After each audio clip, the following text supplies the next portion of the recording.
Crear vida, crear sociedad, progreso, cultura, le puede tomar al hombre décadas, tal vez siglos.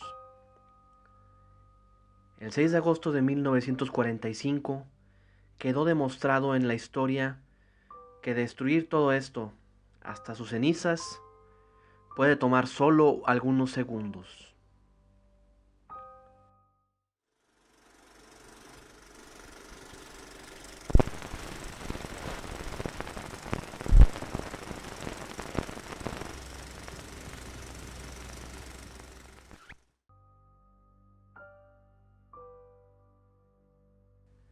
Hace 75 años, el mundo entero quedó conmocionado por un hecho inédito en la historia, cuya característica irrefutable fue la destrucción, el caos y la aniquilación humana. A las 8:15 de la mañana, la ciudad de Hiroshima, en Japón, vivía un día como cualquier otro, pero un objeto que cayó del cielo acabó con todo rastro humano a 3 millas de distancia en menos de un minuto. Se trataba de la bomba atómica, el perverso y ambicioso experimento que Estados Unidos preparaba en secreto años atrás, y con el que puso a Japón prácticamente de rodillas para que este país capitulara en la Segunda Guerra Mundial. Pero, ¿cómo llegamos hasta aquí? ¿Cómo explicar imágenes como esta, sin un contexto suficiente? En medio de las tensiones entre países de aquella época, el 7 de diciembre de 1941, la Armada Imperial Japonesa atacó Pearl Harbor. Murieron en el combate 2.400 soldados estadounidenses. Con ello, dicho país entró formalmente en la Segunda Guerra Mundial del lado de los aliados. Mientras Estados Unidos participaba en dos frentes, el del Atlántico en Europa y el del Pacífico contra la gran flota imperial nipona, un grupo de investigadores llevó a cabo el desarrollo de un arma nunca antes vista en la historia, la bomba atómica. Se trataba del proyecto Manhattan, un programa secreto dedicado a construir y probar la bomba atómica encabezado por el físico Robert Oppenheimer. En mayo de 1945, Alemania nazi se rindió ante el acoso de la Unión Soviética y del Frente Occidental, pero Japón seguía dando señales de vida. El 16 de julio, en Nuevo México, se llevó a cabo la primera y única prueba de la bomba atómica en secreto. Era una oportunidad única. Volviendo al 6 de agosto, ese día, cerca de las 7 de la mañana, 3 aviones desconocidos cruzaron el territorio japonés. Hiroshima, hay que recordar, es una ciudad costera. Su importancia en ese entonces radicaba en que era una ciudad altamente civil. En 5 años de guerra, muchas ciudades importantes habían sido bombardeadas. Hiroshima no era una de ellas. Al principio, los radares japoneses no los ubicaban debido a su altura, pero alguien desestimó esta presencia, pues se trataba solamente de 3 unidades. En ese entonces, el paradigma decía que un ataque aéreo se realiza entre muchas más unidades de combate. Con una precisión que se comprobó tiempo después resultó quirúrgica, el avión B-52 llamado Enola Gay soltó la bomba. Esta se llamaba Little Boy y estaba destinada a caer en el famoso puente Aioi. La detonación de la misma ocurrió en el aire, a 600 metros de altura. Se incendió pólvora adentro de una cámara que impulsó un proyectil, mismo que generó una reacción nuclear con uranio y provocó la explosión. Según personas que atestiguaron y sobrevivieron al hecho, lo primero que se supo de esa explosión fue la presencia de una luz incandescente. Se dice que su capacidad era como la de tener al Sol dentro de la Tierra. Una ola expansiva recorrió 3 millas alrededor del epicentro. Esa onda arrasó con todos los edificios alrededor y una escalera de humo se elevó más de 10 millas de altura, ya como una explosión tal cual. 60,000 edificios, el 67% del patrimonio inmobiliario de Hiroshima, quedó hecho ruinas. Los aviadores que tiraron el B-52 lograron alejarse lo suficiente para evitar un daño radioactivo, pero aún así fueron afectados por un par de olas expansivas. Sin embargo, abajo era donde se vivía el verdadero infierno. Había personas quemadas en un 85% de su piel. No podían caminar, no podían ver, apenas podían respirar. No podían creer que sus cuerpos habían sido achicharrados y que seguían con vida para contarlo y para verlo. ¿Por qué? ¿Con qué? Algunas personas, se presume, murieron en instantes. 80,000 por el mero impacto de la bomba y otras 100,000 en las horas siguientes. Cuerpos negros, achicharrados, estaban tirados por doquier. Quienes aún podían andar como muertos en vida, corrían desesperadamente al río Delta para quitarse el tremendo calor que los atosigaba. Se trató de un impacto de 7,000 grados Fahrenheit, el doble del punto de derretimiento del acero.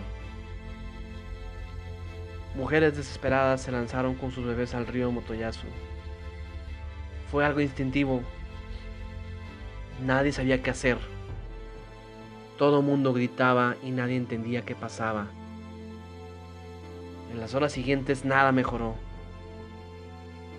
De 200 doctores registrados oficialmente en Hiroshima en aquel entonces, cerca del 90% murieron en el instante.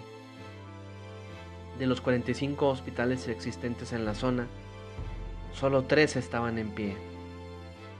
Pero a todo esto, ¿qué pasaba en el resto de Japón? Minutos después del ataque, nada se sabía aún en Tokio, la capital. Se intentaron comunicar por medio de radio con la base naval más cercana de Hiroshima y nadie respondía. Los primeros reportes llegaron a través de ciudadanos esperando un tren o de funcionarios ferroviarios en ciudades cercanas a Hiroshima.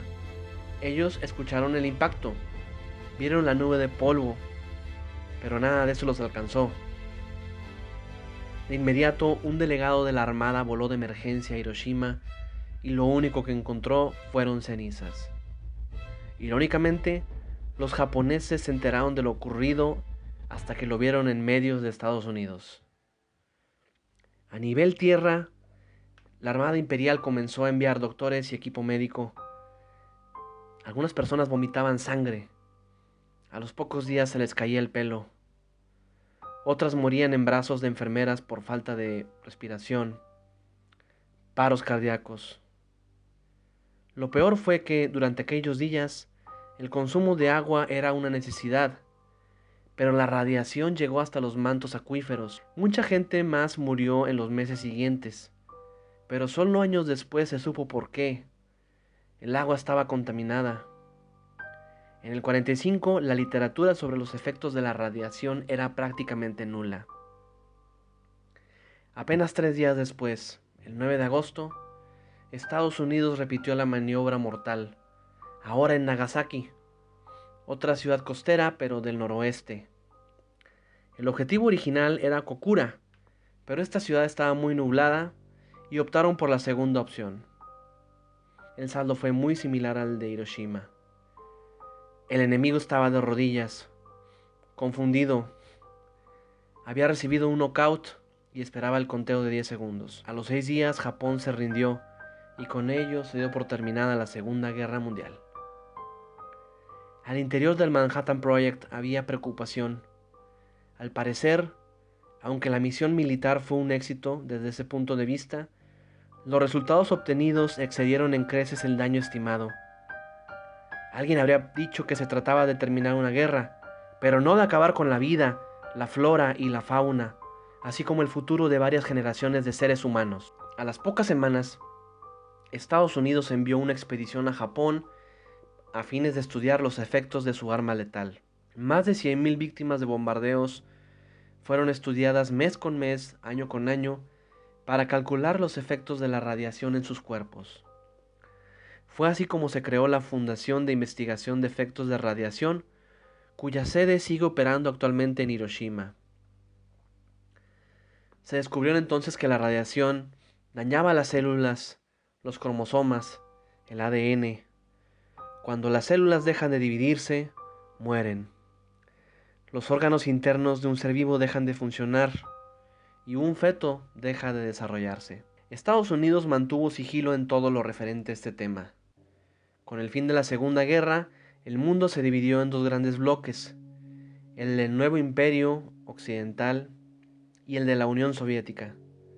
No se sabía lo que venía, pero la bomba atómica, más allá de que era necesario indagar sus defectos, demostró su eficacia como medio de control ante un mundo propenso a la guerra.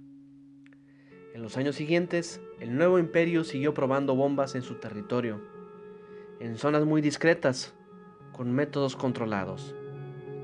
Pero la opinión pública fue privada de conocer los alcances de lo que fue un ataque real con una bomba atómica. Desde el año del 45 hasta el 52, no salieron fotos en la prensa sobre los daños que esto puede ocasionar en seres humanos.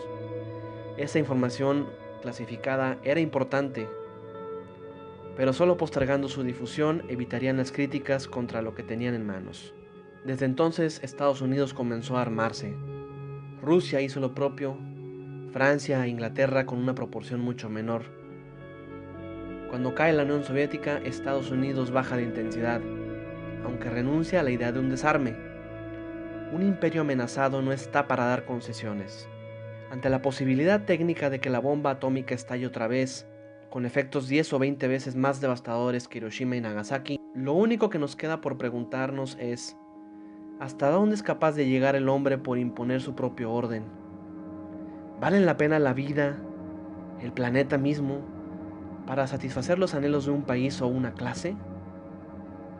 Los ciudadanos de Hiroshima hoy en día están frustrados, porque saben que sus antepasados, los militares, se buscaron una represión así, y aunque ellos no tienen la culpa, asumen como un golpe a su dignidad el castigo recibido. Pero ¿qué pasaría si un país no resiste y se arma, y el de enfrente también se arma, y todos comienzan a olvidar qué es lo que nos une en esta tierra?